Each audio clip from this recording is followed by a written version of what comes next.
So guys हाम्रो EPS नेपालले पनि नोटिस निकालिसकेको रहेछ हाम्रो इपिएस इक्जाम फर्मको बारेमा। जम्मा चाहिँ 7200 जना कोटा खुल्या रहेछ। अनि म्यानुफ्याक्चरिङको 5000, एग्रिकल्चरको 2000, अनि सर्भिस सेक्टरको चाहिँ 100 जना, अनि फरेस्ट्रीको 100 जना गरी 7200 जना। सबै यो नोटिस आइसकेको छ। यो नोटिसको लिङ्क म तल डिस्क्रिप्सनमा राखिदिन्छु, तपाईँहरूले पनि डाउनलोड गरेर हेर्न सक्नुहुन्छ। अनि अरू सबै नर्मलै छ।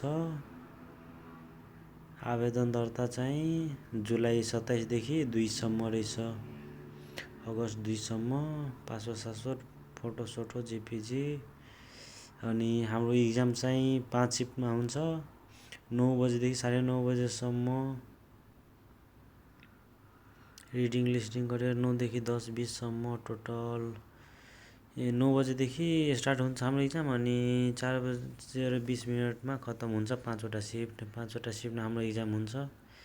अनि रिडिङ चाहिँ 20वटा प्रश्न, 50 अङ्क। लिसनिङ 20वटा, 50। यो त हामीलाई थाहा नै छ। यो नोटिस चाहिँ म डिस्क्रिप्सनमा हालिदिन्छु, तपाईँहरूले पनि डाउनलोड गरेर हेर्न सक्नुहुन्छ। अनि जम्मा 40वटा प्रश्न। अनि यो म्यानुफ्याक्चरिङमा पनि धेरै सब सेक्टरहरू रहेको छ यहाँ।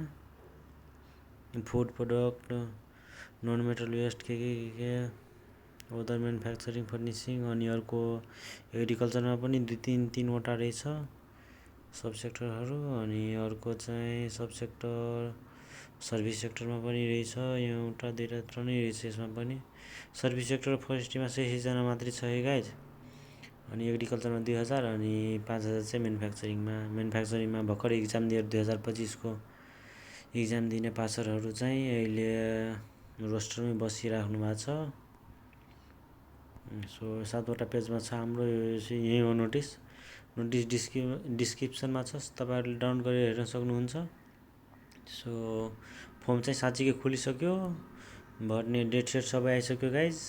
बेस्ट अफ लक सबैजनालाई, राम्रोसँग प्रिपरेसन गर्नु होला। अनि thank you so much. Like, comment, share and subscribe. आजको लागि यति नै।